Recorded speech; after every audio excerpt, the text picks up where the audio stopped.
Cook and read with Janhavi या चॅनलमध्ये परत एकदा सगळ्यांचं खूप स्वागत। आज आपण बघणार आहोत डाळीच्या पिठाची अशी रेसिपी ज्याला की तुम्ही व्हेजिटेबल ऑमलेटही म्हणू शकता किंवा हिंदी त्याला चिला म्हणतात किंवा मराठीत आपण याला धिरडही म्हणू शकतो। ही करायला सोपी असतात आणि चवीला अप्रतिम लागतात। याच्यासाठी मी मुख्यत्वे डाळीचं पीठच वापरलेलं आहे। त्यामध्ये आपण अजून काय काय घालणार आहोत ते बघू।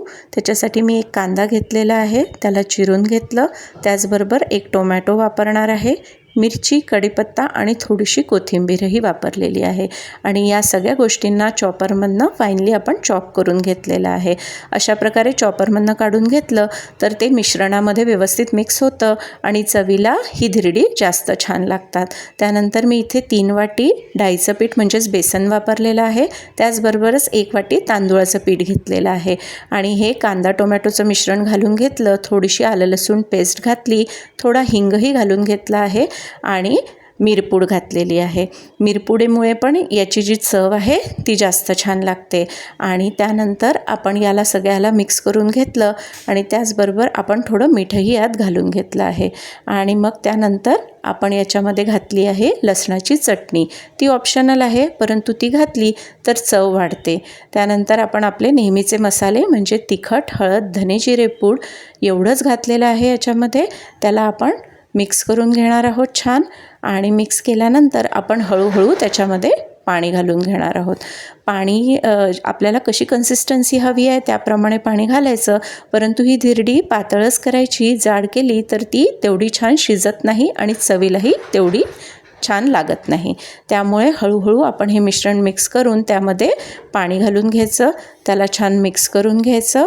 आणि मग त्याच्यानंतर मिक्स केल्यानंतर मी याच्यामध्ये थोडासा रवा पण घातलेला आहे, तो पण ऑप्शनल आहे, परंतु रवा आणि तांदूळाचं पीठ घातल्यामुळे याला कुरकुरीतपणा येतो। हे सगळं घातल्यानंतर आपण याच्यामध्ये एक फोडणी तयार करून घालणार आहोत आणि त्या फोडणीमुळे याची जी चव आहे ती दुपटीने वाढते।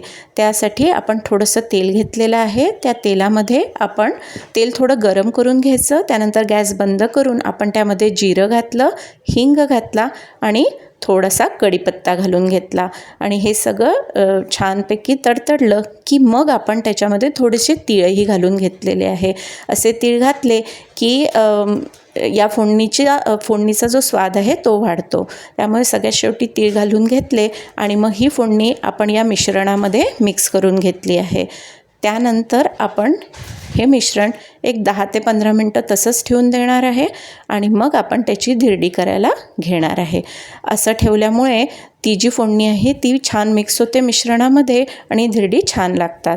आता आपण तव्याला ग्रीस करून घेतलं आहे, त्यानंतर आपण त्याच्यावर थोडं तेल लावून हे मिश्रण घालून घेतलं आणि दोन्हीकडनं त्याला छानपैकी क्रिस्प करून घेतलं आणि अशी आपली सगळी धिरडी झाली तयार। इथे मी डाळीच्या पिठाचाच म्हणजेच बेसनाचा वापर केला आहे, त्याऐवजी तुम्ही ज्वारीचं पीठ किंवा आपलं अगदी गव्हाचं पीठसुद्धा वापरू शकता, परंतु डाळीच्या पिठाला जास्त चव असते त्यामुळे ही धिरडी जास्त छान लागतात। तेव्हा ही सगळी अशी धिरडी आपण तयार करून घेतली आणि आपला पौष्टिक नाश्ता किंवा अगदी लंच किंवा डिनरमध्ये सुद्धा ही धिरडी तुम्ही खाऊ शकता। तेव्हा अशाच नवनवीन रेसिपींसाठी आणि इतरही कंटेंटसाठी माझ्या चॅनलला शेअर, लाईक आणि सबस्क्राईब करायला विसरू नका।